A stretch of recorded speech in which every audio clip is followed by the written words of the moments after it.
એમાં ક્લી શબ્દ સુદર્શને પકડ્યો અને વારે વારે ક્લી ક્લી ક્લી બોલ્યા કરે છે. એ ક્લીમ નથી બોલતો, નહીં તો એમ રીમ ક્લીમ ચામુંડા વિચે છે, પણ ક્લીમ નથી બોલતો, એ ખાલી ક્લી બોલે છે. બિંદુ રહિત ક્લી શબ્દનો ઉદ્ગાર કર્યા કરતો હતો. પોતાના હૃદયની અંદર એ શબ્દને એને પ્રસ્થાપિત કર્યો. એ બીજ મંત્ર છે, કામરાજ છે, વાઘબીજ, મંત્રબીજ અને કામબીજ. એમ રીમ ક્લીમ આ ત્રણેય એકાક્ષરી મંત્રો છે. મેં ગઈકાલે તમને એમ નામના એ શબ્દથી શું થઈ શકે એની ઉતથ્યની કથા તમને ગઈકાલે કરી મેં, કે મૂર્ખ જન્મો પણ પંડિત બની ગયો. ખાલી એમ નામનો શબ્દ ઉદ્ગાર કર્યો અને પંડિત થઈ ગયો. તો આ સુદર્શન રમતમાં ક્લીમ ક્લીમ ક્લીમ બોલ્યા કરતો હતો. એમાં આ શબ્દનો એટલો બધો ઉદ્ગાર થવા લાગ્યો કે એક વખત એને આકાશમાં પ્રત્યક્ષ માતાજીના દર્શન કર્યા. પ્રત્યક્ષમ દેવી રૂપમ દદર્શઃ. દેવી ભાગવતમાં લખ્યું છે, પ્રત્યક્ષ માતાજીના દર્શન કર્યા. એને વિસ્મય પામી ગયો અને બાળક હતો છતાં પણ એને થયું કે આ કોઈક મંત્ર છે. અને પછી એને પોતાના હૃદયમાં એ શબ્દને એ મંત્રને સ્થાપન રાખી અને પોતે એનું જપ કરવા લાગ્યો, એની ઉપાસના કરવા લાગ્યો. શક્તિની ઉપાસના કરતો કરતો કરતો એકવાર નદીના તટ ઉપર જાય છે. નદીના તટ ઉપર વિચરણ કરે છે. એમાં માતાજી એટલા પ્રસન્ન થયા કે ઈ સુદર્શનને માતાજી જગદંબાએ આવી અને પોતાના હાથે ધનુષ્ય આપ્યું છે. તીક્ષ્ણ એવા બાણ આપ્યા, તૃણીર આપ્યા અને એક કવચ પ્રદાન કર્યું. માતાજીએ 4 વસ્તુ સુદર્શનને આપેલી. આ 4 વસ્તુને લઈ અને માણસ ખૂબ કૃતજ્ઞતાપૂર્વક માનો આભાર વ્યક્ત કરે છે કે માં, આજ તમે મને આ વસ્તુ આપી, શત્રુઓથી મારું રક્ષણ થશે. સમય ઘણો વ્યતીત થઈ ગયો. એમાં યુવાન થયેલો આ સુદર્શન ચારે તરફ એની કીર્તિ ગવાતી હતી. એમાં કાશીરાજ સુબાહુની કન્યા શશિકલાનો સ્વયંવર હતો અને એ સ્વયંવરમાં ઘણા બધા રાજાઓ આવેલા, પણ શશિકલાનું મન સુદર્શનમાં લાગેલું અને એ સુદર્શન સાથે એના લગ્ન થયા. લોકોએ વિરોધ કર્યો. સુબાહુને પણ ઘણા બધા લોકોએ મારવાના પ્રયત્ન કર્યા, પણ કોઈનું કાંઈ ચાલ્યું નહીં. સુદર્શન કાશીરાજની કન્યા શશિકલાને લઈને નીકળી જાય છે. મનોરમાએ એને આશીર્વાદ આપ્યા. અને આ બાજુ જ્યારે ખબર પડી યુદ્ધાજીતને કે આ સુદર્શન લઈ ગયો છે, એટલે યુદ્ધાજીત, શત્રુજીત આ બધા ભેગા મળી અને સુદર્શનની ઉપર ચડાઈ કરે છે. યુદ્ધ થાય છે. યુદ્ધમાં શશિકલાનો બાપ સુબાહુ પણ સુદર્શનના માટે જાય છે. આ બંને જણા ભેગા થઈને યુદ્ધ કરવા જાય. ચારે બાજુથી જ્યારે સુદર્શનને ઘેરવામાં આવ્યો છે ત્યારે સુદર્શને શસ્ત્રો લેવા કરતા માની ઉપાસના કરી છે. માં જગદંબાની આરાધના કરી, કારણ કે માએ ત્યારે જ કહ્યું હતું કે જ્યારે તું મને યાદ કરીશ ત્યારે હું તારી વારે આવીશ. જ્યારે જ્યારે તું મને મારું સ્મરણ કરીશ ત્યારે ત્યારે હું તારી રક્ષા માટે આવી જઈશ. અને માં જગદંબાની ઉપાસના કરી તો એ જ જગદંબા સ્ત્રીના રૂપની અંદર એક સિંહ ઉપર બિરાજમાન થઈ અને માં દુર્ગાના રૂપની અંદર એ રણ મેદાનમાં આવીને પ્રગટ થયા છે. બોલીએ દુર્ગા માત કી. માં દુર્ગાનું પ્રાગટ્ય થયું રણ મેદાનમાં. બધા જ લોકો જેટલા ઉભા હતા સ્તબ્ધ થઈ ગયા જોઈને. યુદ્ધાજીતનો એક પણ સૈનિક આગળ નથી વધતો. યુદ્ધાજીતે કહ્યું કે સ્ત્રીને અને દીકરાને લઈ આવો અને એને લાવતા કોઈ વચ્ચે આવે તો એ સ્ત્રીને પણ મારી નાખો. પણ કોઈની હિંમત થાય? સિંહના મોઢામાં હાથ કોણ નાખે? કોઈ આગળ નહોતું જતું. અને એવા સમયે માને જ્યારે ક્રોધ આવ્યો છે અને માએ સુદર્શનને આશીર્વાદ આપ્યા અને કહ્યું કે આગળ વધો. માએ અભયત્વ પ્રદાન કર્યું. આ સંસારમાં અભયત્વ પ્રદાન કરનારું કોઈ ચીજ હોય તો એ માં છે. અને સુદર્શનના હાથે યુદ્ધાજીત, શત્રુજીત આ બધાનો વધ કરાવ્યો.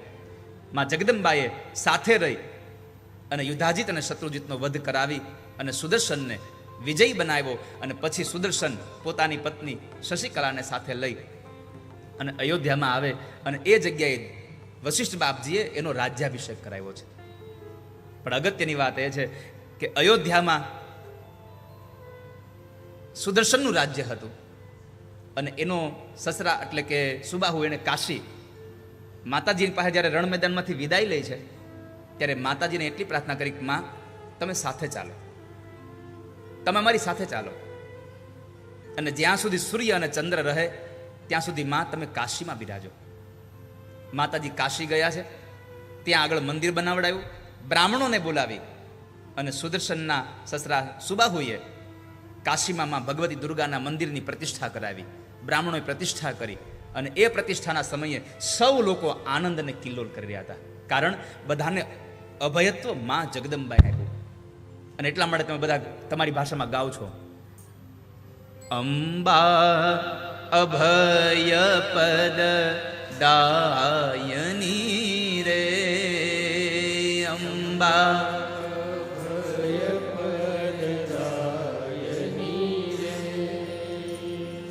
માં અભયત્વને આપનારી છે. જો અભયત્વ પ્રદાન કરને માં, તો અહીંયા સુદર્શનને અને સુબાહુને બેવને અભયત્વ માએ આપ્યું. અયોધ્યામાં પણ માની આરાધના થઈ અને કાશીમાં પણ દુર્ગાની આરાધના થઈ.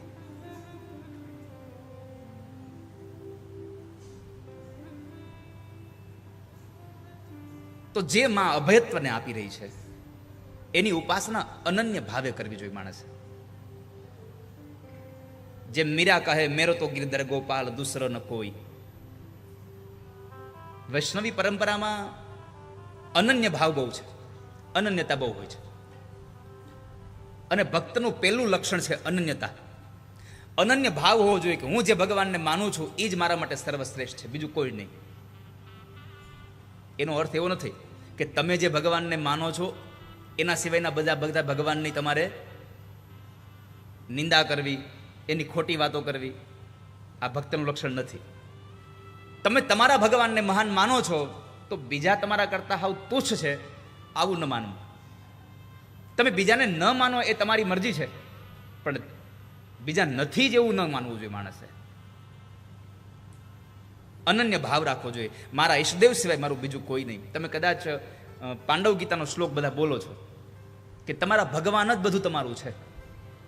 તમે પ્રાર્થના નથી કરતા, ત્વમેવ માતા પિતા ત્વમેવ ત્વમેવ બંધુ ચ સખા ત્વમેવ ત્વમેવ વિદ્યા દ્રવિણં ત્વમેવ ત્વમેવ સર્વં મમ દેવ દેવ ત્વમેવ સર્વ મમ દેવ દેવ. બધું જ તમે છો. ત્વમેવ સર્વ મમ દેવ. એક ભગવાનને તમે આ પ્રાર્થના કરી હોય, બધું જ તમે છો. માતા રામો મત પિતા રામચંદ્ર, ભ્રાતા રામો મત સખા રામચંદ્ર. મારી મા પણ રામ છે, મારો પિતા પણ રામ છે, મારો ભાઈ પણ રામ છે અને મારો મિત્ર પણ રામ છે. આ બધું જ તમે છો. આવો ભાવ માણસને રાખવો જોઈએ તો એ ભક્તિ થાય. અહીંયા સુદર્શને અનન્ય ભાવ મામા રાખ્યો તો થયું ને. અને તમે અનન્ય ભાવ રાખો અને જગદંબા તમારી સહાય ન કરે, બને જ નહીં આ સંસારમાં. ક્યારેય ન બને.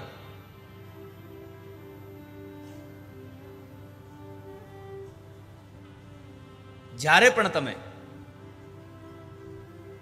તમારો ભાવ અનન્ય જોડાઈ જાય પછી તમારે તમારી ચિંતા જ ન કરવાની. પરમાત્માએ કહ્યું છે, સર્વ ધર્માન પરિત્યજ્ય મામેકમ શરણમ વ્રજ. બધું છોડીને મારી પાસે આવતો રહે.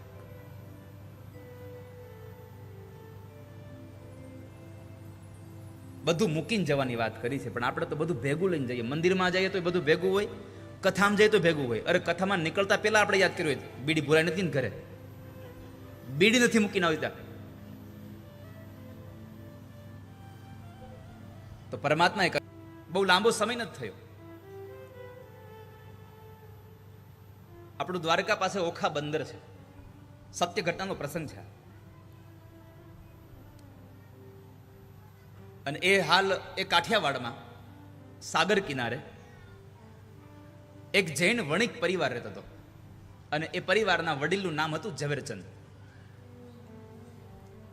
કે માં કેટલી રક્ષા કરે. અહીંયા આપણે પદ ગાયું અંબા અભય પદદાયની, તો એનું પ્રત્યક્ષ ઉદાહરણ મારે તમને આ દેવું છે. કે સત્ય ઘટનાનો પ્રસંગ બન્યો. ઝવેરચંદના ઘરે એક દીકરાનો જન્મ થયો. એનું નામ હતું અખેચંદ. બાળક મોટો થયો અને બોલતા શીખો. પેલું વેલું માં શબ્દ બોલ્યો છે. અને આમ પણ બાળક પેલો શબ્દ માં જ બોલે, કારણ કે સૌથી વધારે માં હારે રહ્યો હોય છે. આપણા બધાની સાથે જન્મા પછી બાળક રહે છે, માં સાથે 9 મહિના પહેલાથી બાળક આવી જાય છે. સૌથી વધારે માં સાથે રહેલો હોય છે. તો બાળક માં બોલ્યું સ્વાભાવિક છે. દિવસે દિવસે અખેચંદ મોટો થયો. 5 વર્ષનો થયો ત્યારે પહેલો શબ્દ બોલ્યો અંબે માં. ઝવેરચંદને થયું કે આ તો ખોટું થયું. આપણો છોકરો આવી ભક્તિ કરવા માંડે તો સમાજમાં આપણી કિંમત નહીં રહે. એટલે એણે આ માં શબ્દ ભૂલાવવા માટે બહુ બધા પ્રયત્નો કર્યા. પણ આ દુનિયામાં બધું ભૂલાઈ જાય, અંબા કેમ ભૂલાય? અંબા વિસરાય નહીં ક્યારેય. બહુ બધી મહેનત કરી, નિત્ય ભણવા જાય, પણ નામ તો અંબાનું જ રહ્યો. હાલતા ચાલતા ગમે ત્યારે તમે જુઓ નામ અંબાનું જ લીધા કરે. રોજ ભજન ગાતો એમાં અંબાના. જુવાન થયો, એનો પિતા મૂંઝાય છે બહુ કે મારો દીકરો આમનામ ભક્તિમાં રહેશે તો ના લગ્ન નહીં થાય, આ વ્યવસાય કોણ કરશે?